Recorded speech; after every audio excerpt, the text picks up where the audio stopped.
Awaking news کے محترم ناظرین السلام علیکم۔ خبر شروع کرنے سے پہلے سبسکرائب کیجیے ہمارے اس چینل کو، اپنے دوستوں کے ساتھ شیئر کیجیے اور کمنٹ ضرور کیجیے۔ اب آئے سرخیوں پر نظر کرتے ہیں۔ عراقی وزیر اعظم الکاظمی قاتلانہ حملے میں محفوظ۔ اقوام متحدہ میں فلسطینیوں کے حق خود ارادیت کی حمایت میں قرارداد منظور۔ 2014 سے پہلے بھارت جزوی طور پر مسلم دیش تھا، بی جے پی ترجمان سدھانشو ترویدی۔ سوشل میڈیا پر آواز بلند کرنے والوں پر بھی کارروائی۔ شرپسندوں اور دنگایوں کے خلاف کارروائی کرنے کے بجائے سچائی بتانے والوں کے خلاف UAPA کے تحت کارروائی شرمناک، ڈاکٹر محمد منظور عالم۔ الامین مشن مغربی بنگال کے 510 اسٹوڈنٹس نے نیٹ کوالیفائی کیا۔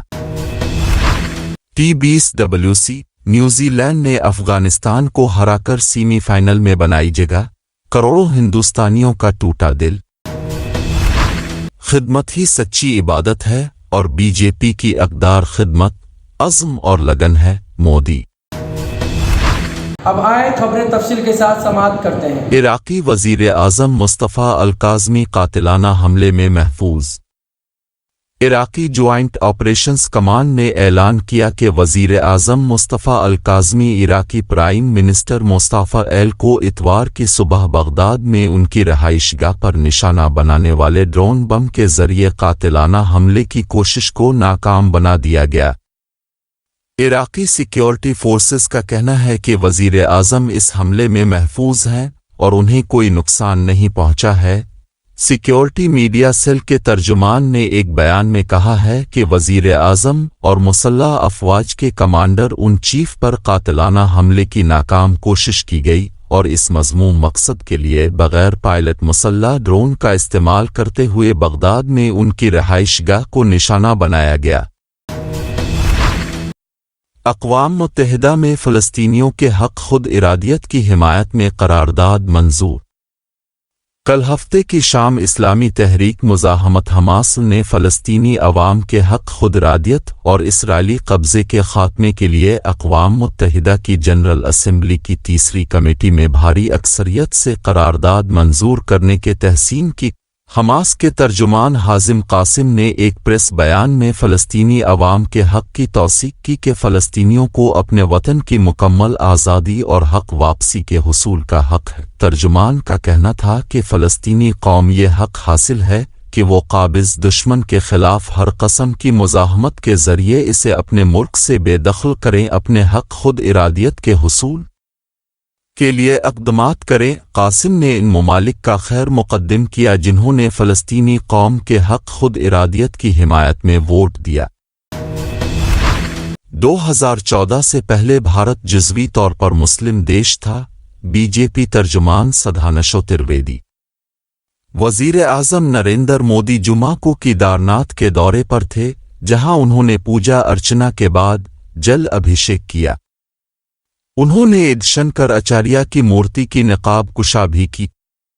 اپنے اتراکھنڈ دورے کے خطاب میں پی ایم نے اتر پردیش کے کاشی، متھرا کا بھی ذکر کیا اور کہا کہ صدیوں کے بعد اب ان مقامات کا فخر لوٹ رہا ہے۔ وزیر اعظم کے دورے پر ہی بات کرتے ہوئے بی جے پی کے ترجمان سدھانشو ترویدی نے کہا کہ بھارت جزوی طور سے مسلم ملک تھا۔ نیوز 18 انڈیا کے ڈیبیٹ شو آر پار میں انہوں نے راہل گاندھی، ممتا بنرجی سمیت کئی اپوزیشن لیڈروں کو نشانہ بنایا۔ انہوں نے کہا، اگر آپ پوچھیں گے کہ اس دنیا میں ایک ملک بتائے جہاں تمام مذاہب پائے جاتے ہیں تو وہ صرف اور صرف بھارت ہے، کیونکہ بھارت ہندو اکثریت تھا۔ بھارت میں سب کچھ کا مرکز ہندو تھا، لیکن افسوس آزادی کے بعد ایسی سیاست کھیلی گئی کہ شریعت کی تمام شقوں کو آئین کا حصہ بنا دیا گیا۔ سوشل میڈیا پر آواز بلند کرنے والوں پر بھی کارروائی۔ تریپورہ میں ہونے والے مسلم مخالف تشدد کی آزادانہ جانچ کے لیے وہاں کے متاثرہ علاقوں کا دورہ کرنے والی سپریم کورٹ کے وکیلوں کی ٹیم پر کارروائی کے بعد تریپورہ پولیس نے سوشل میڈیا پر مظلوموں کی حمایت میں آواز بلند کرنے والوں پر کارروائی کا سلسلہ شروع کیا ہے۔ त्रिपुरा पुलिस ने इस मामले में सोशल मीडिया यूजर्स के खिलाफ न सिर्फ केस दर्ज कर लिया है बल्कि उनके ट्विटर अकाउंट्स बंद करवाने की कार्रवाई भी शुरू कर दी है। पुलिस ने जो केस दर्ज किया है वो भी मामूली दफात में नहीं है बल्कि उन सभी यूजर्स पर इंतहाई सख्त कानून UAPA आयद कर दिया गया है जिस पर शदीद तनकीदें भी शुरू हो गई है। शरपसंदों और दिनगायरों के खिलाफ कार्रवाई करने के बजाय सच्चाई बताने वालों के खिलाफ UAPA के तहत कार्रवाई शर्मनाक। डॉक्टर मोहम्मद मंजूर आलम।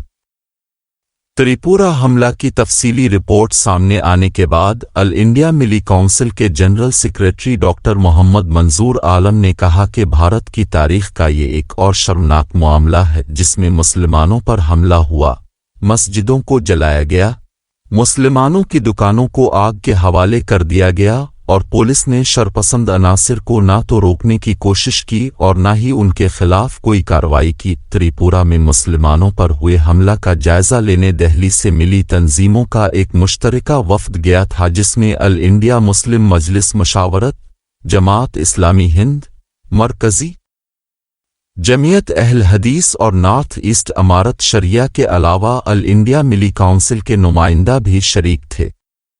दौरा मुकम्मल होने के बाद ऑल इंडिया मिली काउंसिल और दीगर तंजीमों की रिपोर्ट की बुनियाद पर डॉक्टर मोहम्मद मंजूर आलम ने अपने रद्द अमल का इजहार करते हुए ये भी कि त्रिपुरा में मुसलमान अक़लियत में हैं, वहाँ बरसों से साथ रहते आए हैं, कभी कोई फ़िरका वारना फसाद नहीं हुआ, इसलिए सरकार और हुकूमत की जिम्मेदारी है कि बजरंग दल, ओशो हिंदू परिषद और दूसरी तंजीमों के खिलाफ सख्त एक्शन ले जिन्होंने त्रिपुरा में मुसलमानों, मस्जिदों और दुकानों पर हमला किया। अलमीन मिशन मगरबी बंगाल के 510 स्टूडेंट्स ने नीट क्वालिफाई किया। मगरबी बंगाल में अलमीन मिशन की 70 ब्रांचों में ज़ेर तरबियत 500 से ज़ायद स्टूडेंट्स ने नेट क्वालिफाई किया है। मालदा जिला का तौहीद मुर्शिद 690 नंबरों R472 के साथ टॉपर बना है। इस साल लगभग 1800 स्टूडेंट्स नीट में बैठे थे, इनमें से 500 से 550 तलबा को मेडिकल में एडमिशन का मौका मिलेगा। अलमीन मिशन मिस्टर नूरुल इस्लाम का कायम करदा इदारा है। उसका हेड क्वार्टर खड़गपुर हावड़ा मगरबी बंगाल में है। ये रियासत के 20 अजला में 70 कोचिंग सेंटर चलाता है। जो उम्मीदवार कामयाब हुए हैं उनमें ज़्यादातर पसमानदा अजला मुर्शिदाबाद 139 और मालदा 89 के। T20WC न्यूजीलैंड ने अफगानिस्तान को हराकर सेमीफाइनल में बनाई जगह, करोड़ों हिंदुस्तानियों का टूटा दिल। इतवार को T20 वर्ल्ड कप के सपर 12 मरहले के एक मैच में न्यूजीलैंड ने अफगानिस्तान को 8 विकेटों से शिकस्त दे दी। अबूजहबी में खेले गए इस मैच में जीत के साथ ही न्यूजीलैंड ने सेमीफाइनल में जगह बना ली है। साथ ही अफगानिस्तान और हिंदुस्तान दोनों इस रेस से बाहर हो गए हैं। हालांकि हिंदुस्तान ने अभी अपना आखिरी मैच नमीबिया के खिलाफ खेलना है, लेकिन इस मैच में जीत से भी विराट कोहली की क़यादत वाली टीम सेमीफाइनल में नहीं पहुंच पाएगी। अफगानिस्तान के कप्तान मोहम्मद नबी ने टॉस जीतकर पहले बल्लेबाजी का फैसला किया। नजीबुल्लाह ज़ाडरान की शानदार निस्फ सेंचुरी के बावजूद टीम 20 ओवर्स में 8 विकेटों पर 124 रन ही बना सकी। इसके बाद न्यूजीलैंड ने 18.1 ओवर्स में सिर्फ 2 विकेटों के नुकसान पर हदफ को हासिल कर लिया। उनकी जानिब से कप्तान कीन विलियमसन ने नॉट आउट 40 रनों की इनिंग्स खेली। उन्होंने डेवन को 90-36 के साथ तीसरी विकेट के लिए 68 रन्स की नाकाबिल शिकस्त शिराकतदारी भी की। खिदमत ही सच्ची इबादत है और बीजेपी की अक़दार खिदमत, अज़्म और लगन है। मोदी। वज़ीर आज़म नरेंद्र मोदी ने भारतीय जनता पार्टी बीजेपी के कारकुनों को खिदमत का मंत्र देते हुए कहा है कि खिदमत ही सच्ची इबादत है और बीजेपी की अक़दार खिदमत, अज़्म और लगन है। इतवार को यहाँ बीजेपी की एक रोज़ा कौमी एग्जीक्यूटिव मीटिंग की तकमील के बाद बीजेपी के सीनियर लीडर और मरकजी वजीर भूपेंद्र यादव ने प्रेस कॉन्फ्रेंस में जानकारी देते हुए कहा कि मिस्टर मोदी ने मीटिंग में इख्तितामी तकरीर की। उन्होंने कहा कि वजीर आज़म ने अपनी तकरीर में बीजेपी की तारीख का खाका पेश करते हुए कहा कि पार्टी ने आज मुल्क में जो मकाम हासिल क्या है, इसकी एक बड़ी वजह है कि पार्टी अपने इब्तिदाई दिनों से ही आम आदमी से जड़ी रही है। नाजरीन, ये थे अब तक के ताज़ा तरीन हालात। जुड़े रहिए हमारे चैनल के साथ जानने के लिए और भी खबरें। अब लेता हूँ मैं इजाज़त। खुदा हाफिज़।